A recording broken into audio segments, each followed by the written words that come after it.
Hello, everybody. It's the 1st of June, Hebrew 77 here, and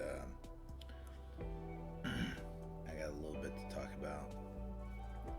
You know, it's June 1st. You talk about June 1st, you talk about, new beginnings, new things, exploring new avenues, doing, well, the only thing I could think of right now at this point is new. But it's kind of like writing a new chapter. You have to tear off a page, get a new fresh page. You get it sit inside your typewriter. You got to get everything just right again, and then you write a new chapter. When you're going through something that's new, all the old stuff is still attached to you. So you gotta let all of that old stuff just fall away, fall off of you. And you start thinking about it. If you think about it too much, then oh my God, it can give you a headache. It can make you have second thoughts. It can make you nervous. It can make you anxious.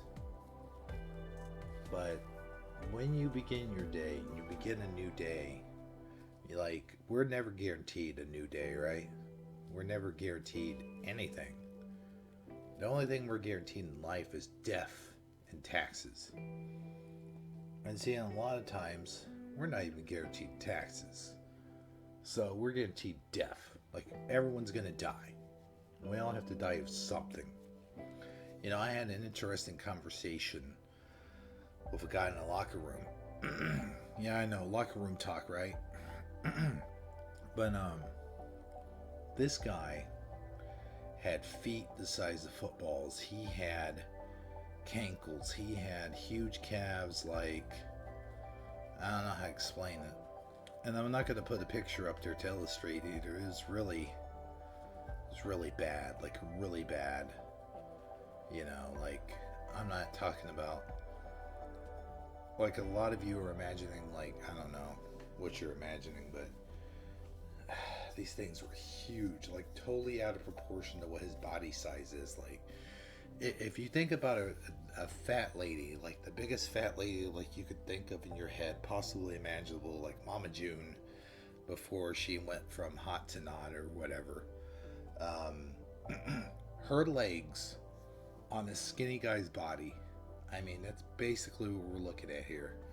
And not even that, but like twice as swollen.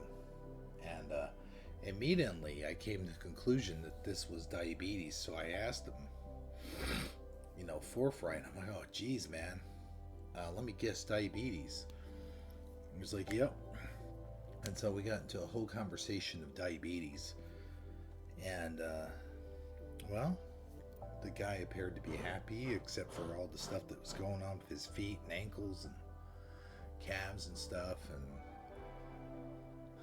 And I never thought about it, but I have diabetes, and I'm always in a certain percentage range. And I mean, this guy was probably in his 60s or 70s.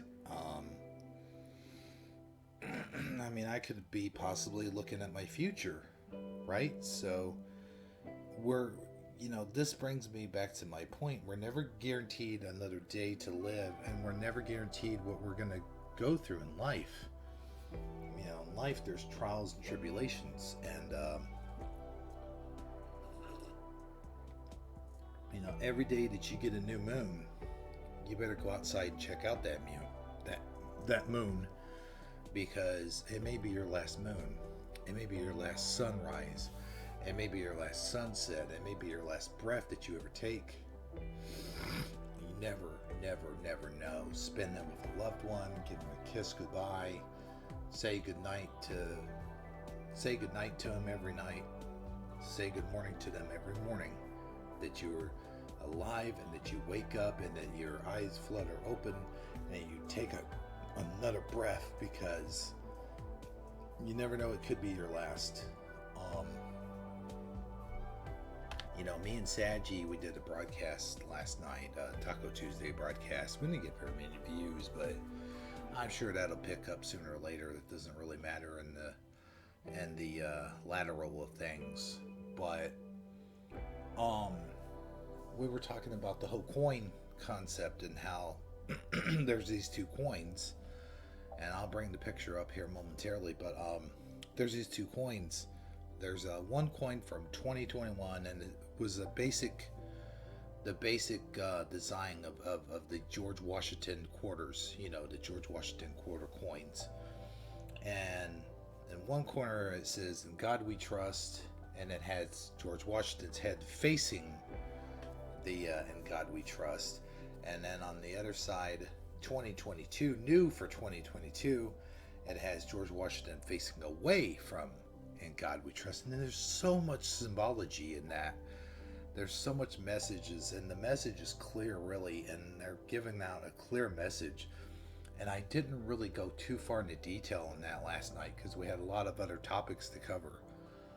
But it's almost like the world, or the world in general. Like, we talk about the United States of America a lot because that's where we're all basically from. United States of America plus Canada.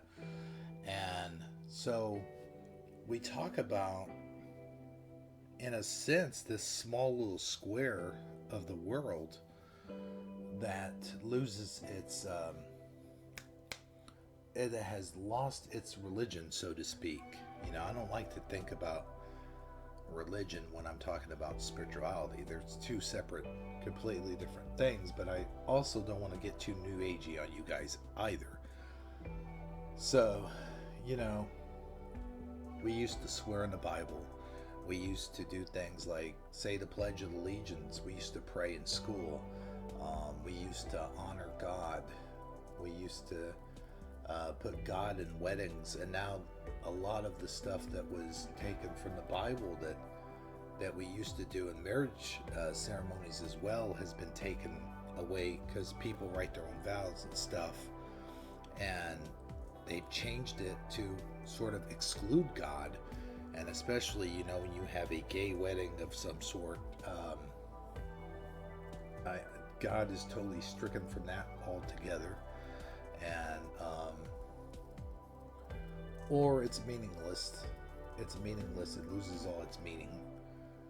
I don't want to get into the sacrament of marriage and how it's supposed to be between the man and woman and blah, blah, blah. I'm not going to get into all that right now. We won't get into that discussion. I don't want to get political. So no political context here. Just saying how God has been taken out of the equation of a lot of these things. And, a lot of people say, well, there's a lot of stuff going on in this world. And they like to quickly, at the snap of a finger, judge or turn to God and go, why are you allowing all this stuff to happen? And what they don't realize is a lot of times it's humanity falling on itself. It's humanity falling over on itself. And a lot of people don't realize that. We were all given free will. And of course you can make the free will argument, well, how is it free will if God already has plans for everything and everything is in a plan? Well, I don't want to get into that argument either. However, his plan still proceeds as it's supposed to proceed, even with your free will, because it doesn't involve the decisions of humans. In other words, human decision is not going to make up for the overall fate of the world. What was written in the Bible is going to happen. It's all going to occur no matter what the plan, no matter what humans do. Humans are not going to ultimately be the decisive factor no matter what they do with their future, past or present.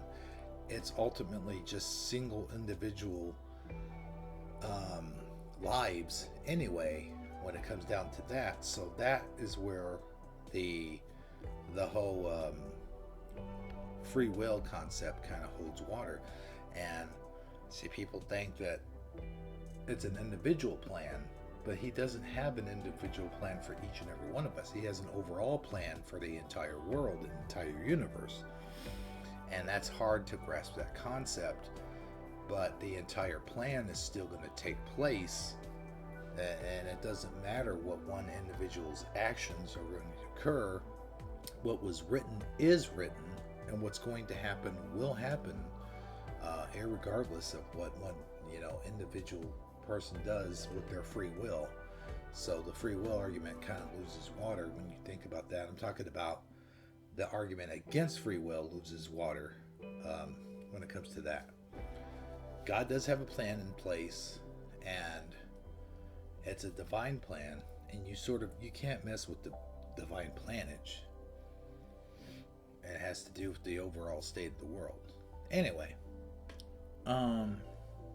getting back to the whole coin symbology, one head's facing one way, one head's facing the other.